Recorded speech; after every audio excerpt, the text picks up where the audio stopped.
And Boozhoo Nanaboozhoo. Hello, my fellow Anishinaabe. And welcome back to the show. Welcome back to Boozhoo Nanaboozhoo. We're doing the live stream. And I'm here today with Michael Lyons and the lovely and talented Natasha. Oh, get out of here, will ya?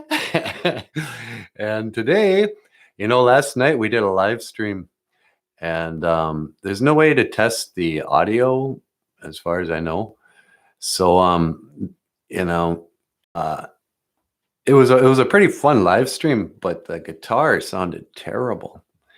So we're messing around with some stuff here, and so our apologies if the sound's not great. So let us know, honestly, what the sound is like. We're going to see if we can't do something about it.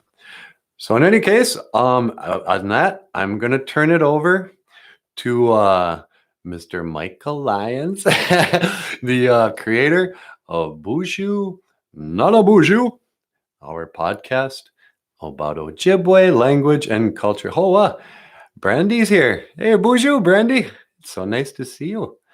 I'll talk to you in a minute. Michael, you want to take over here? Yeah, okay. All right. I'll see you again. Gigawabamin. Minowa. Hey.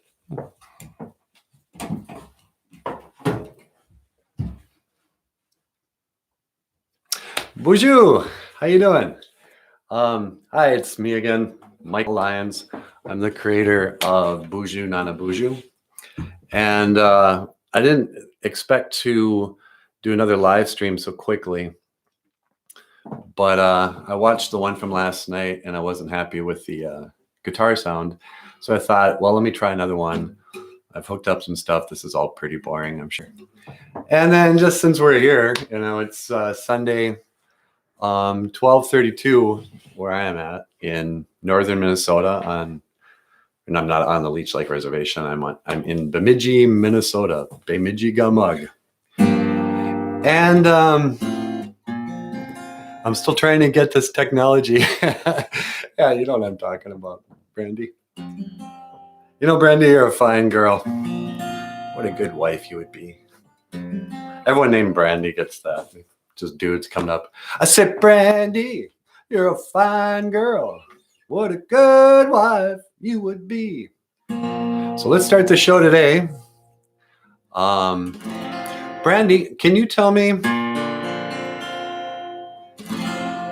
I guess you probably can't. The thing is, I have a condenser microphone that I got for free through Amazon for some reason. And, it works fine for what I need.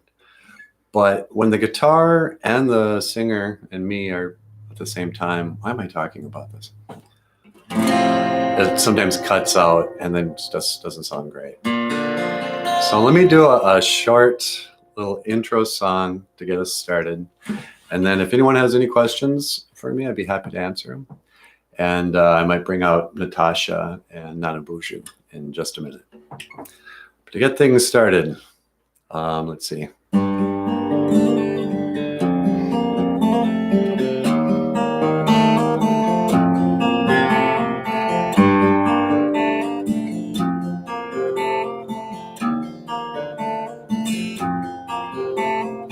One day soon and it won't be long.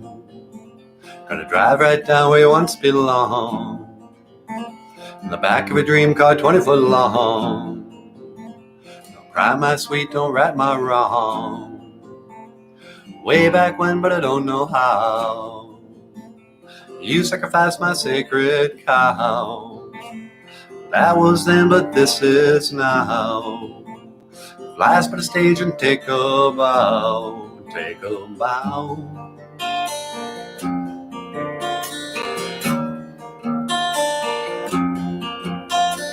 Welcome to Boozhoo Nanaboozhoo Nanaboozhoo. Welcome to Boozhoo. Sounds great to me. All right. Well, I'll check it later in the replay. But if the guitar and the vocals sound okay, then this will be the system I use. So hello, everyone. Welcome back. I hope you're all doing well. I hope you have enough toilet paper. It seems like some people are grabbing up all the toilet paper from the shelves. I'm not sure why, but this coronavirus is a thing that's on everyone's mind. And not mine, I'm not afraid.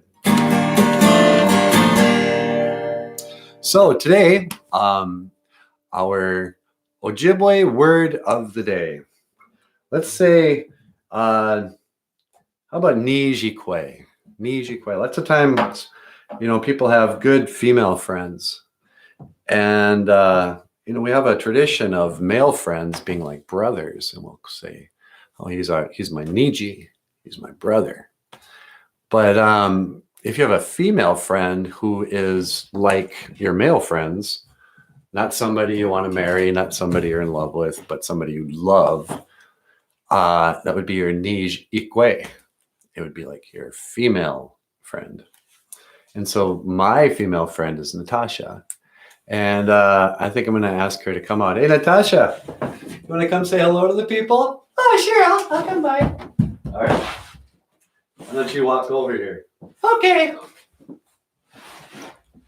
La la la, do do do, la la la. On my way to where the air is new. Can you tell me how to get to Nanaboozhoo? Hi. So yeah, I'm Natasha, and I'm on the show. And I'm Michael's Nij Ikwe. I'm his friend. But I'm Nanaboozhoo's Nimase. I'm Nanaboozhoo's sweetheart. And this is our Ojibwe word of the day. Nij Ikwe. La la la, do do do, walking away. All right, thank you, Natasha. Maybe I'll have you come back. Okay.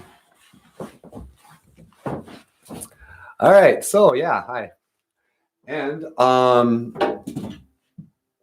this is Boozhoo Nanaboozhoo. I don't think I need to introduce it every time I talk. Let's see. So yeah, Nijikwe and Niji, your brother and your sister who are like friends. And it's not always easy to be friends with a woman. It's lots of times you kind of end up falling in love with your female friends. It's been my experience. I used to play in rock bands, and I would my first real band, I was probably like 30 years old. No, that's not true. It's not even my first real band. But I was in a band called Blissless. And I basically kind of started the band because I had a crush on this girl from this coffee house and was doing the old, I play guitar. And she goes, oh, it's funny. I play guitar too, and I sing. I said, oh, you should come over and jam, and we should start a band, because I couldn't just ask her out on a proper date. And I ended up starting this whole band. And when the band started, playing gigs and stuff, I remember thinking, well, don't date her, because what's the point of being in a band if you can't meet girls? But it was too late, because I totally fell for her. She was the singer, and I couldn't keep the professional distance. It was like the Fleetwood Mac. You know how like Lindsey Buckingham and Stevie Nicks could never just be professional, because I think Lindsey Buckingham would just always fall in love with her. And it was like that for me too. So yeah, it's I've had female friends who I really cherished, but usually one of us likes the other one more, and we're just kind of settling for the friendship.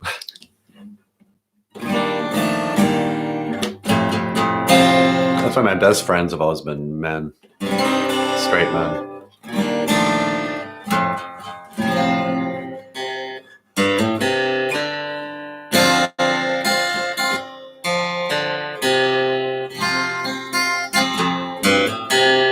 There's a song by Pink Floyd. It's called Wish You Were Here.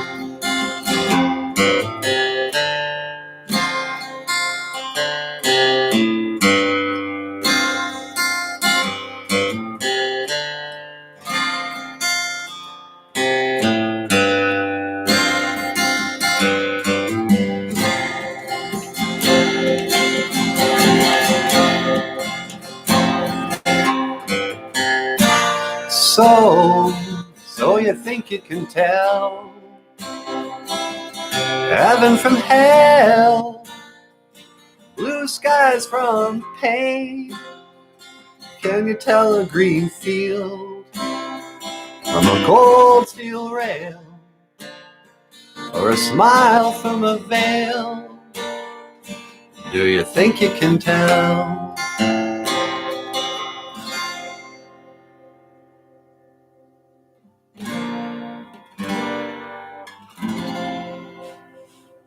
So yeah, I've recorded a lot of Pink Floyd songs on the podcast, and I never think of myself as a Pink Floyd fan, but of course I'm a huge Pink Floyd. I'm a fan of their songs. I love their albums, especially The Wall. We did a bit where I wrote a song. Well, here it is.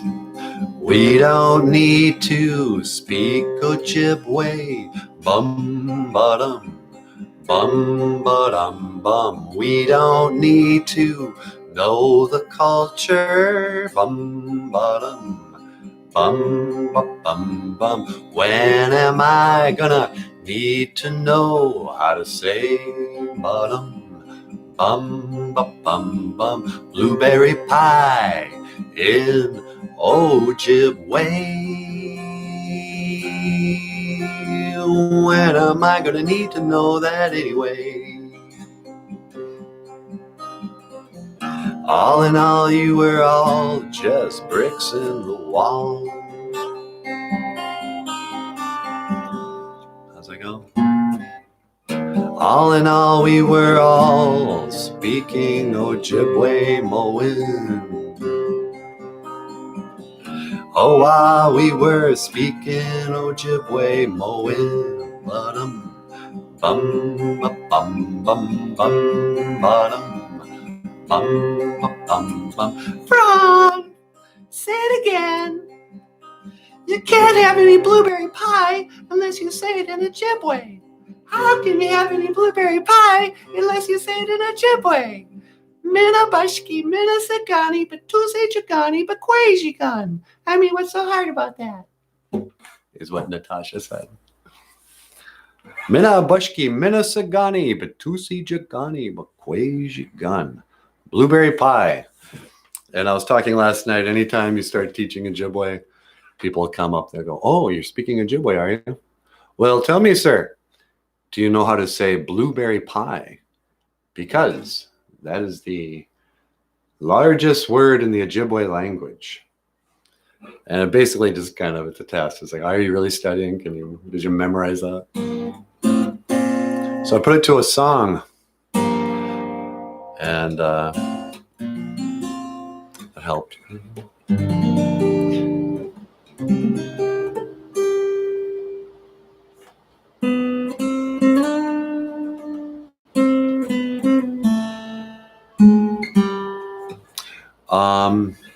Yeah. So what would you guys like to hear about? Would you like, here's some of the options. Would you like to learn an Ojibwe word of the day? Would you like to hear an Ojibwe language story? Because here's the deal, soon the snow is going to be melted. And the tradition states that we should wait until the snow falls again for to tell these stories. And I hear it's going to snow tonight up here in northern Minnesota. Hey, Brandy, where are you from? Are you in Minnesota?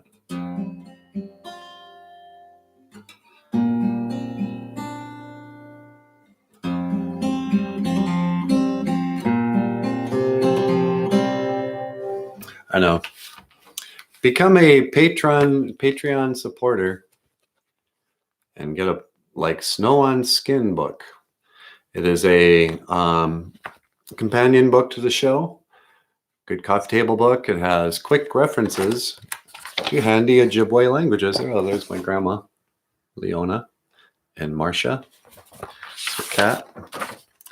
But it's an Ojibwe reference guide. You know, there's a double vowel chart. So when you're reading, you can know how to say it. You know, sometimes people are like, I. It's like E as in feet. But there's a poem in here and some stories. Did I put the stories in this one? Yeah, here we go. This is the creation of Turtle Island. This is our creation story, and it's part of this book. Back in the days of the grandfathers, when Gitche-Manadoo first put Anishinaabe on the earth, the original people lived in harmony with all the creatures and all of nature, and with the Great Spirit's laws. But after a while, however, the people started to become greedy, and they started to argue with each other. Brother was turned against brother. Children turned against their parents. Families fell apart. They even started to kill each other over disagreements. So seeing all this, Gitche-Manadoo looked down and he was like, oh, what a mess. I'm going to have to wash this all away and start over. So he created a great flood to purify the world. He made it rain. And it rained for 40 days and 40 nights. When the storm broke, some of the animals gathered together on the surface of the water.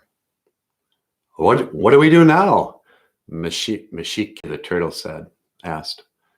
The water stretches out to the horizon. Shangweshi, the mink, Shangweshi, spoke up. And he says, I know. I am a great swimmer. I will dive down to the bottom, grab a little bit of earth, and bring it back to the surface.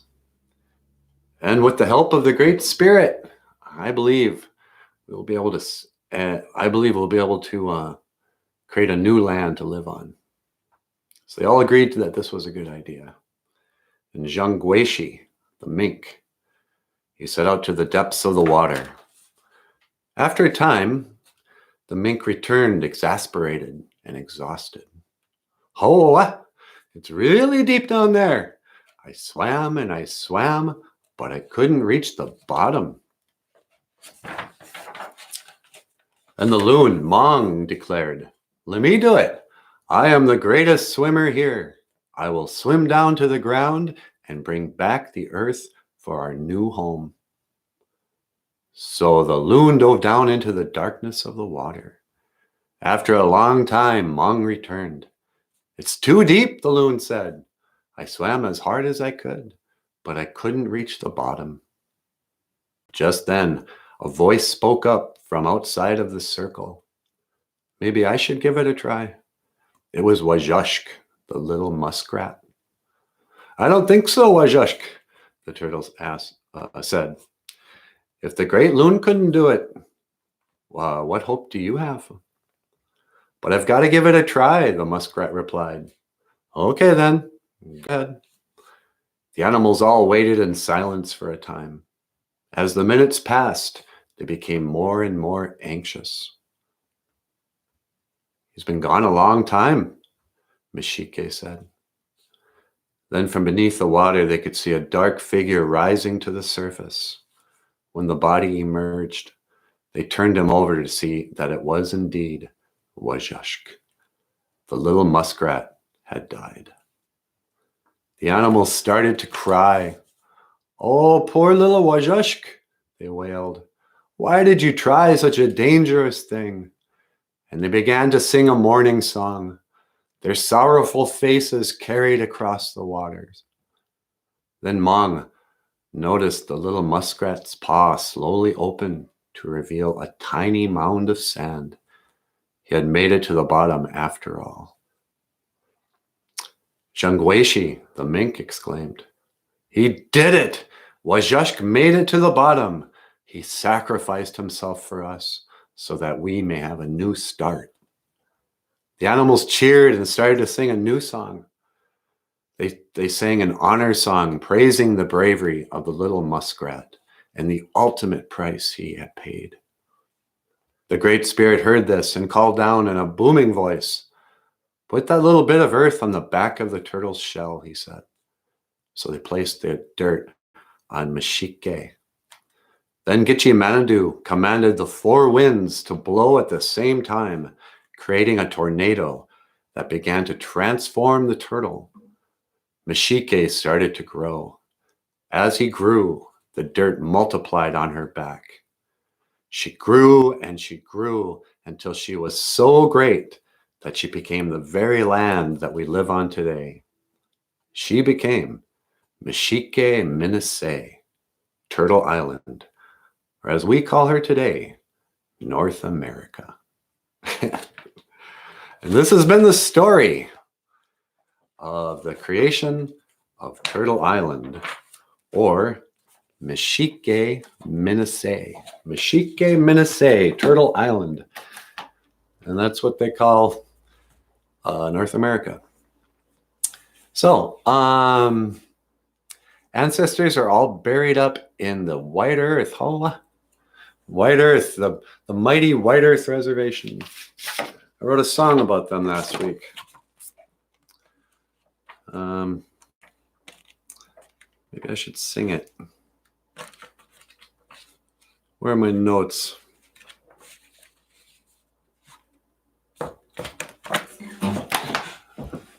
La la la la la. Udena is town. Onjipa is where I am from. Onjiba. Let's see.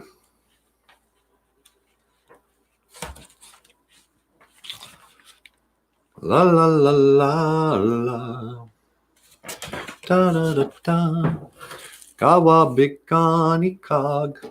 Owa.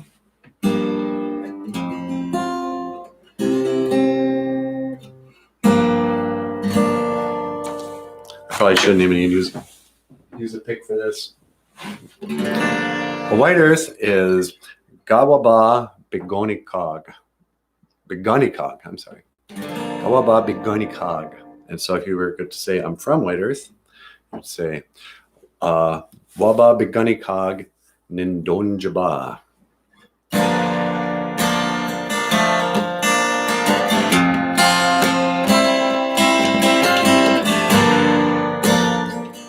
This is for Brandy. No, that's a Leech Lake song. So Gabo, let's see, how's it go?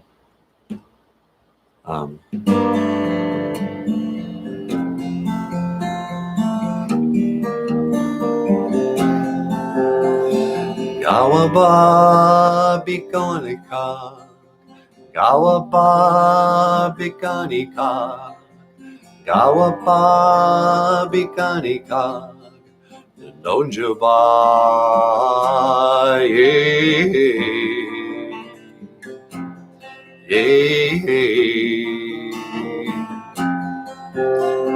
Gawaba Biganika, Gawaba Biganika, don't you buy, Gawaba Biganikag. Nindonjaba. White Earth is where I'm from. And I've known some White Earth people. White Earth people are the funny Anishinaabes. Not funny, but like I like to laugh. Most of my friends who are from White Earth are really funny people. Unlike the people from Anagam are just angry. No, I'm just kidding.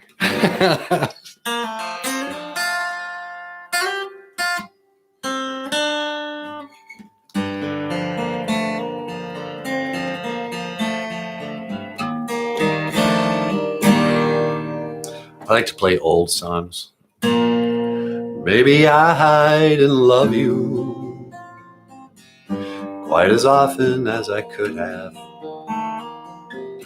Maybe I didn't treat you quite as good as I should have. And if I made you feel second best, girl, I'm sorry I was blind. But you were always on my mind. You were always on my mind. That was my grandmother's favorite song. I don't know if it was her favorite song. It was a song that she would ask me to play a lot, and she said it was she and my grandfather's song. And there was a show we did a couple of years ago where Nanaboozhoo was talking about, my grandpa, and how the word "ogichida" gets overused. Hey, Missy's here. How you doing, Missy? It's my cousin. I got a story about her too.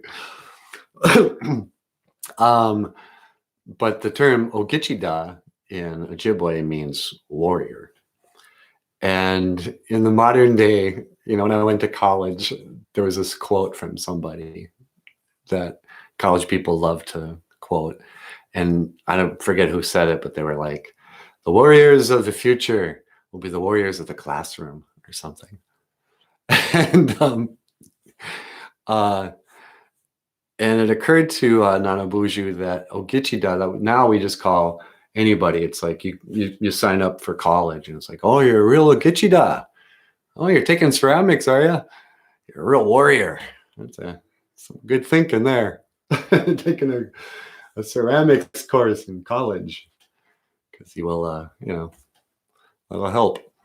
And but my grandfather was a real warrior. He fought in a real war. This wasn't even the gang war stuff. This was the World War II. He was in Guadalcanal, and in World War II, and natives love to brag about this little statistic, but of all the groups racially who signed up, Native Americans were number one. Like, they didn't need to be drafted. The word just came up that there was a war. And so Indians were like, oh, there's a war? Do I get a gun? Sign me up. We're warriors. So we're going to go fight this war.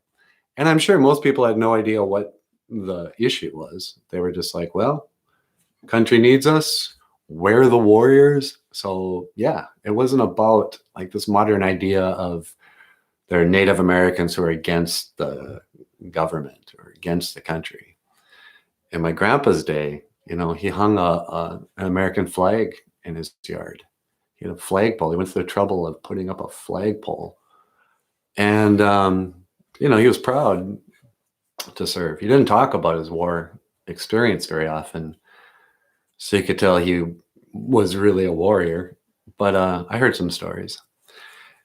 And so Ogichida, Nanaboozhoo was kind of like, let's not water down that term by calling everyone who does the slightest thing a warrior. You're a warrior. You joined the speech team. What a warrior. Oh, so Missy is my cousin. And the last time I saw her, we were in Grand Rapids. And it was probably October, November. And she had just had I'm going to tell it again, Missy.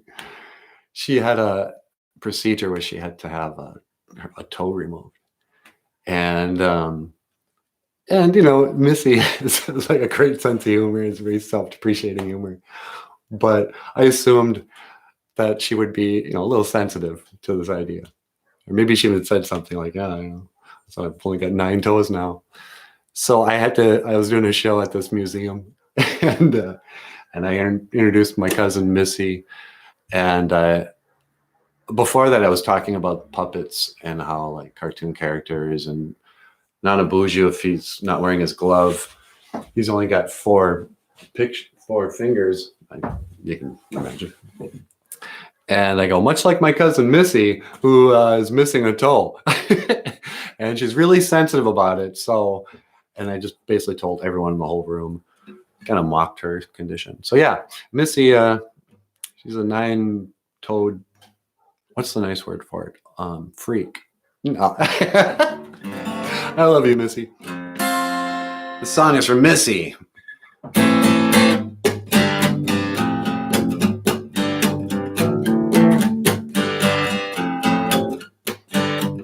There must be some kind of way I can get my toe cut off too.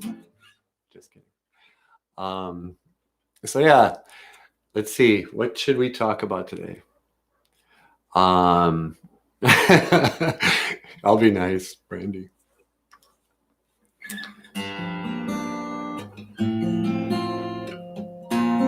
It's a weird thing to have a podcast because it's sort of like it's kind of like the way I say it, it's like playing at a coffee house, and people show up, and my little act was or is puppets and music and stuff like that. And then I'm doing these live streams. It's sort of like being a stand-up comedian in a way, but it's also a little bit like doing a TED Talk. And I'm getting older. I'm not an elder, I don't think, because I don't have any grandchildren. But as part of the show, I know a lot of kids watch, and so I'll find myself trying to give advice in a way, mostly like how to overcome depression or get out of the funk.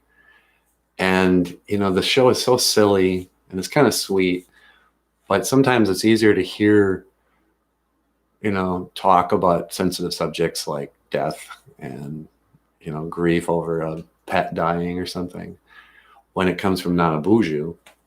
So just for the heck of it, let's bring Nanaboozhoo out to talk about some real stuff. I'm going to see what... Nanaboozhoo, you want to come out and maybe talk a little bit about what you know about how to get over depression? Do I want to talk about that? You know what? I would love to talk about that. Let me just walk over there. La, la, la, do, do, do. Na, na, na. How come we're always stealing a Sesame Street song? It's just running in my brain. On my way, everything's A-okay. My headphones are off, but I don't really need them anyway. Can you tell me how to get to Sesame Street? I want a job on Sesame Street. How much does Grover make?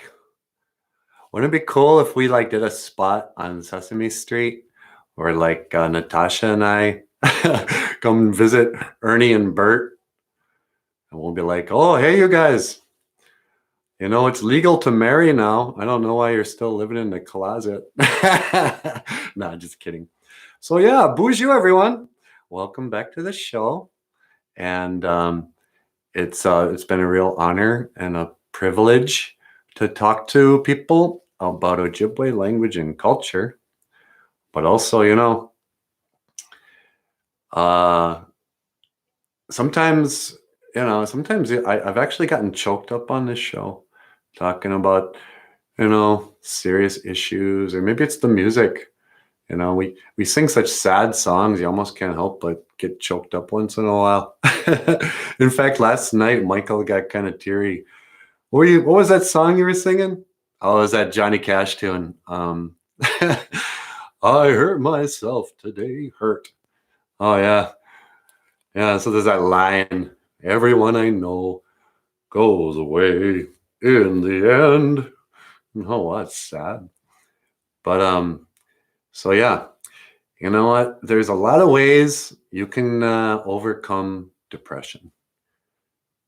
And, you know, you don't need to listen to a Boozhoo Nanaboozhoo guy to research, you know, how to overcome the winter blues, you know. And odds are you already know, you know, it's all vitamin D, don't drink, get into shape, you know, get more money, get a better relationship. You know, there's all kinds of videos. So I think, you know, we did a show about the medicine wheel. It's everything at once. You know, if you don't have enough money, you know, get more money, work harder. If you're out of shape, work out. If you're having grief, get in touch with God and be spiritual. So I just say, get Chimanado. We duka wishin. Great Spirit, help me. Get Chimanado. Daga we duka wishin. Please help me. And that actually goes a long ways. Just plead to the Creator. And you know what? This is what I learned in my old age. The Creator, He wants you to crush. He wants you to be happy. You don't need to mope around feeling sad all the time. That's what makes people behave badly. So, you know, put out your tobacco, give it up, be humble, get into those 7 values, the 7 grandfather teachings, you know, practice that. Truth, humility, bravery, love, honesty, whatever else. And stuff will work out, but you gotta ask help, and you gotta give it up. Just say, you know what, I'm a humble human being, and I don't have all the answers, but I'm God's favorite, and everything's gonna be okay because it's gonna be fine. Coronavirus hikes. You are the ancestors of the survivors of the boarding schools. Quit buying up all the toilet paper. You're going to be fine. Smallpox couldn't kill us. All right. Well, I got to go because your arm's getting tired. All right. I'll talk to you later. On my way. Do, do, do.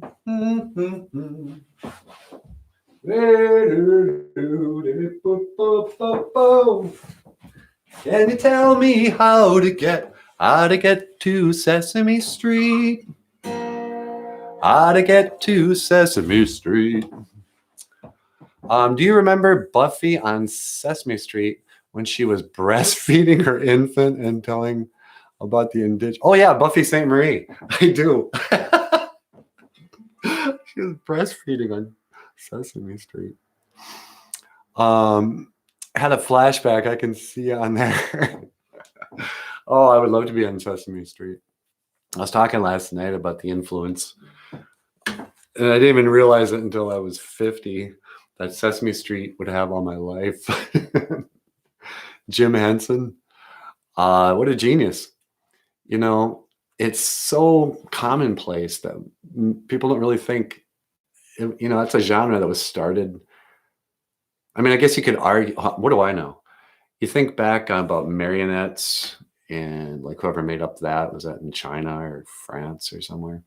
Marionette, it's probably France. And it probably isn't called a marionette. It's probably called like a mawa, you know. Anybody from France here? Yeah, right. But the Muppets, you know, it was almost, you know, he coined that term because it wasn't just a puppet. You know, it was a mouth puppet. It was a Muppet. And when that show came on, you know, so much of Muppets is the filming of it. You know, puppet shows before Sesame Street were live, and you'd have people behind something with their arms up, and it'd be like Punch and Judy, if anybody remembers that. And, you know, it was probably like a carnival thing.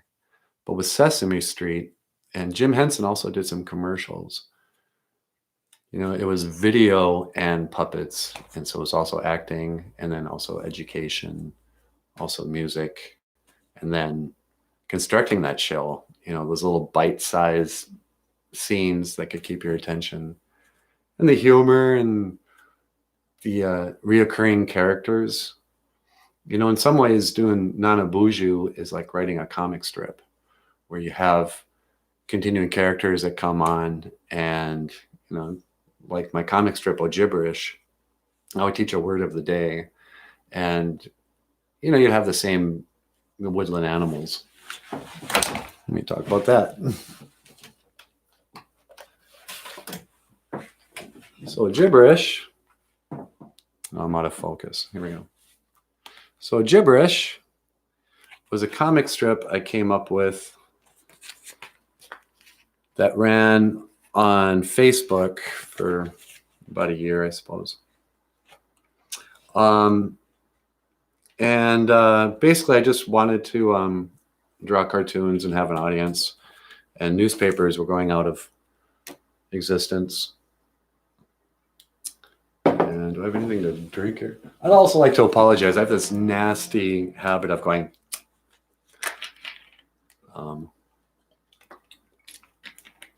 I never noticed until I saw myself last night.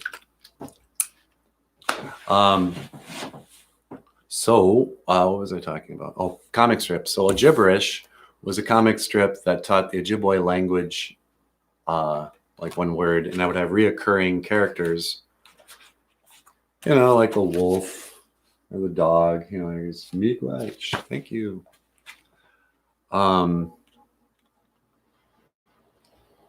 And so, in some ways, Boozhoo Nanaboozhoo felt like a comic strip, like a 3D comic strip.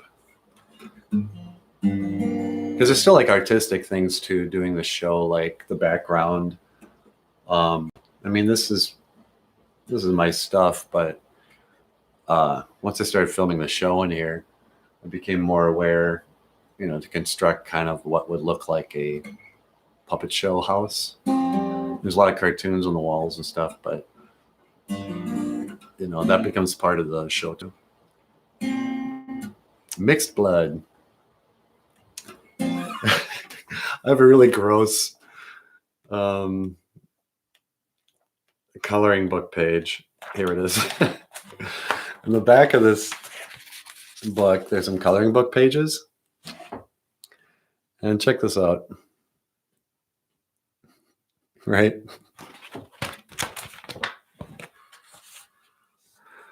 Wisa Kode Wininini means mixed blood in Ojibwe. And she's basically a mix of Paul Bunyan and Babe. And so when you really think about it deeply, you go, wait a second, what happened there? Why would Paul Bunyan and Babe have an offspring?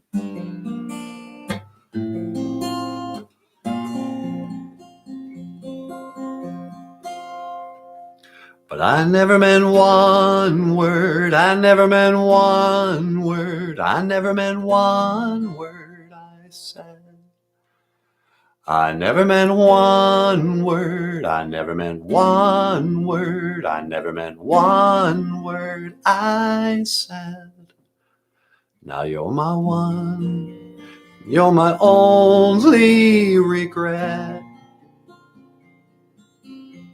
But I never meant one word, I never meant one word, I never meant one word I said.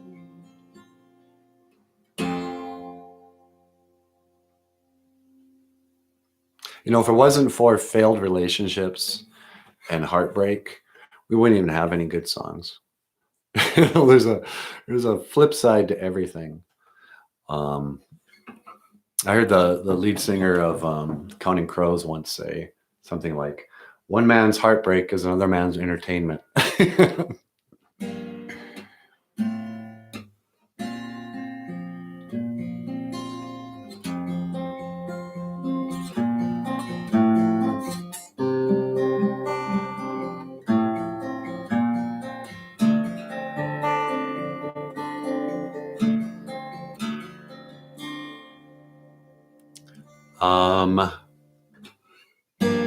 Any requests out there?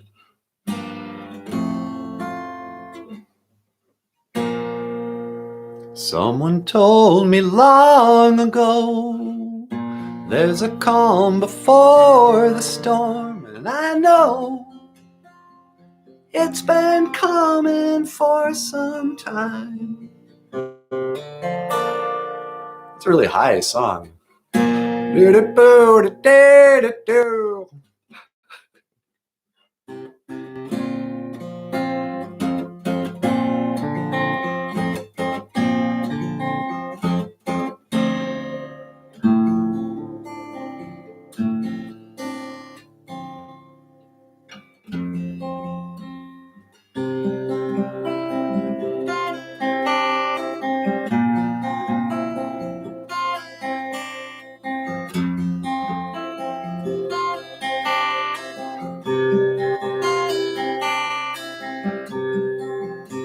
I'm gonna take a freight train down at the station.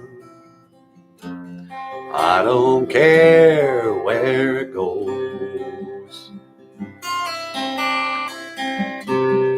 Gonna climb a mountain, the highest mountain. Jump off, nobody gonna know. Can't you see? Can't you see what that woman has been doing to me? Native Stacker is back today. What do you gotta say, Native Stacker? Gonna take a train down at the station. I don't care where it goes. Okay, hey, Native Stacker is back and his sig lighter is up in the air. Yeah. Miigwech. So we were just talking about heartbreak. What is heartbreak really but just grief? What is grief? It's pain over a loss. Remember one time I had a tooth pulled. And there was all this pain involved anyway. And then when the tooth was pulled, the pain was gone, but there was this big hole in my head. And I remember thinking it was just like trying to get over heartbreak. That there's a lot of discomfort and pain, but when it was actually over, there was this emptiness. And you couldn't stop like fiddling, like putting your tongue in there. But then I also knew that in time, it would heal, and I'd forget that there's a hole in my head. And now I can't tell if that's a hole or just the way my gum is. That is getting over heartbreak. You know, in time you wonder what was the fuss about. Sometimes if you're obsessed, and like a lot of artists, you think you get fuel from heartbreak. You know, think about Van Gogh cutting off his ear and giving it to a barmaid because he was in love with her. Is the story, which is probably not true. I'm learning about everything I've ever learned in college is probably some stupid, not quite true story. Because who would do that? And that's based on a bad painting. And who was Van Gogh anyway? There was somebody the college professors told us was a good painter. But you actually look at the paintings. If no one told you it was Van Gogh, you'd say, oh, that's a high schooler's painting. What, some flowers? Who cares? But anyway, so there was this weird painting with Van Gogh taped up his head because he had presumably cut off his ear, given it to a woman. And that would show how much, not only was he in love with her, but how crazy he actually was. So a lot of us will sometimes have a muse, which is a girl that we broke up with that we just never get over. You know, they call it one-itis. She was the one, man. When I lost her, I lost my heart. My heart broke. So it doesn't work anymore. Now all I can do is sing heartbreak songs. I used to sing fun songs, and now I sing sad songs. But then something happened to me, which I think a lot of people, when they get older, this is a great thing about getting older. I don't know if anyone here is younger than me, but you do get happier, unless you're messed up. But when you go through real bad stuff, the weird thing about that, the opposite and truth, like the yin yang is so true. The black and the white and that circle, and they say everything has its opposite or whatever. So you go through tragedies, and then that tragedy will wash away all your previous depressions. So I had a broken heart over a girl for many years, and then my cat died. And when Princess died, my grief was so deep that it made my stupid heartbreak over some dumb girl seem trivial. and on that day, I got over it. I mean, I was lost in despair over my cat dying, but I was liberated from these chains of heartbreak of some girl that I had broken up with decades earlier. So, native stacker, yeah, you seem more content now that you're old too. Isn't it weird? Like in some ways, you get more confident as you get older. And sometimes it's because you achieve more. You go, oh, you know what? I actually can play the guitar now. But with that confidence makes you give up the striving to be something you're not. I had all kinds of discontent until I got older. And like, I don't have that much more money than I ever did. I have a very modest following as an artist. I'm not the kind of person who can fill up a big room full of people who love my music or my art or whatever. But I have a small group of people who appreciate it. And that's enough. You get to a certain level of being a middle-aged guy and you go, you know what? I don't need to be blank. I've got this. And you start to appreciate what you have rather than wishing for something you don't have. And also, as you have friends who don't make it, I'm getting to an age, and I'm not that old, I'm 53. But I've had friends die from various causes. Some health related, where their bodies just didn't make it to old age. And, these are people that I knew well. People who were stronger than me at one point, who are now not. And so it makes you go, wow, I better appreciate what I do have while I have it. Getting deep on a Sunday afternoon.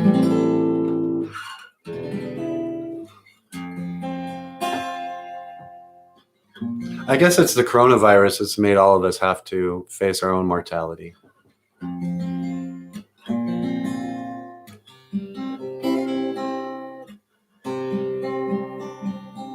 Oh, I know. How about this one?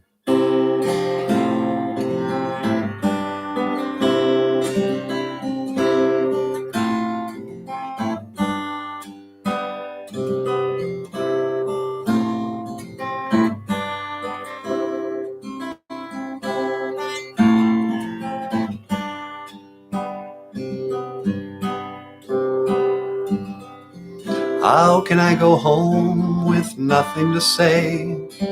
But I know you're gonna look at me that way. You'll say, what did you do out there and what did you decide? You said you needed time and you had time.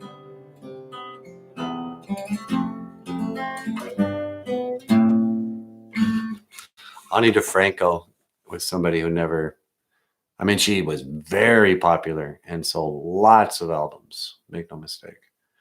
But she wasn't managed by like the B system. So I don't know a lot of people never heard of her. And she was like a folk singer in the 90s when I was in college. And so I learned a lot of Ani DeFranco songs.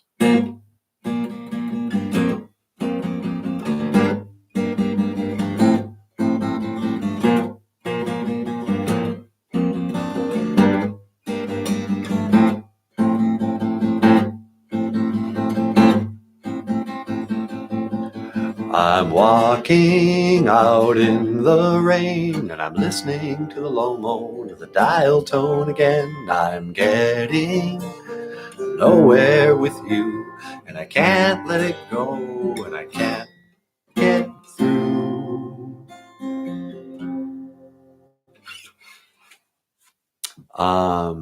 Another veil gets removed. Yeah. Sometimes I want to grab a young person and tell them how to really live, what is really important, but would they really listen? Yeah, good question. Would we have listened? But that's an interesting thing. I mean, I think you're right, Brandy, that veils are being removed.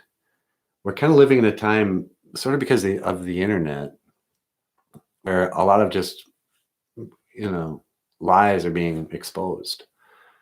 Our parents, our elders, grew up at a time when they thought they could trust the news, where it's like, well, I mean, there was no debate whether or not they were lying. It was on the news.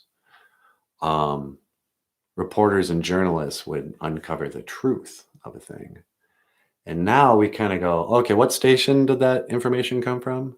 What did they actually say? Because there might be an agenda here. Okay, wait, back up. I know we're closing America down because of something called the coronavirus. How many people have died so far? Who are they? How did Tom Hanks get it? So, I mean, in some ways, I don't remember my elders telling me a whole lot, honestly, about how to live. My grandparents offered an example of a traditional life, meaning get married, take care of your kids, work hard, fear God, love your family, your community. There were certain, those kind of traditional values. Don't smoke and drink. Don't go out fighting and carrying on. Early to bed, early to rise, those kind of things. But now we're living in this weird time where, I mean, I worked in like high schools for a long time, and everyone was afraid to say much because you didn't want to contradict their parents. So, and schools live under this constant fear of the hypothetical lawsuit. They're afraid if you misgender one of the kids, we're the ones, we have to be ready to defend ourselves if they have a kid who is identifying as a boy who was born as a girl. And, I mean, this is a true story. So yeah, sometimes I want to, I mean, sometimes I see kids just being so stupid, just addicted to the internet. The music's horrible. These video games are a waste of time. They really are. It's obvious, but nobody wants to say it. Because we're also, a lot of adults don't want to have to answer for how they behave. It's like,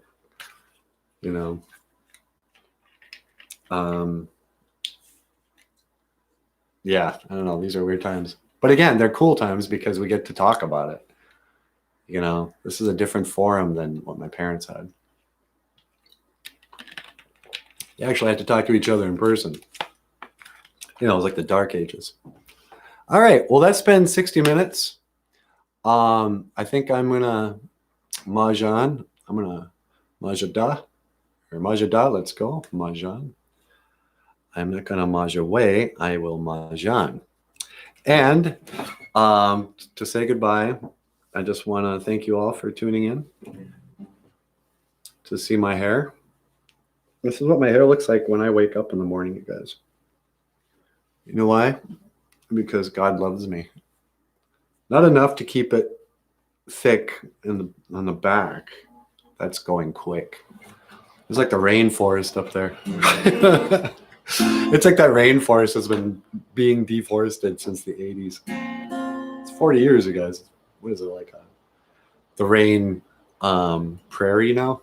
So here's a song that's the most beautiful song I've ever played. I'd like to dedicate it to the viewers of Boozhoo Nanaboozhoo.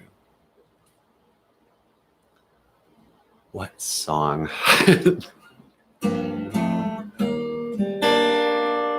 Let's just sing a Boozhoo Nanaboozhoo song.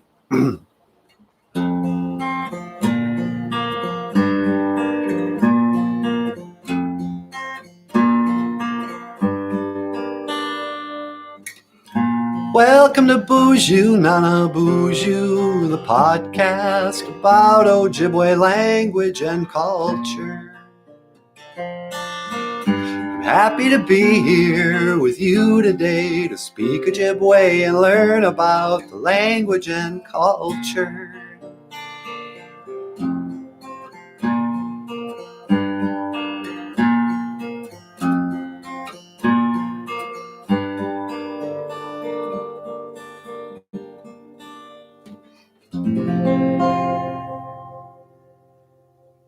All right, well, thank you so much, Native Stacker, Brandy Marie, and the other 3 people who were here. And I'm going to keep working on audio and visual stuff. I'm also noticing just how washed out this is. Maybe I can do something about that too. All right, hope you have a great day, and I will see you again. Gigawabamin, Minawa, Hoa.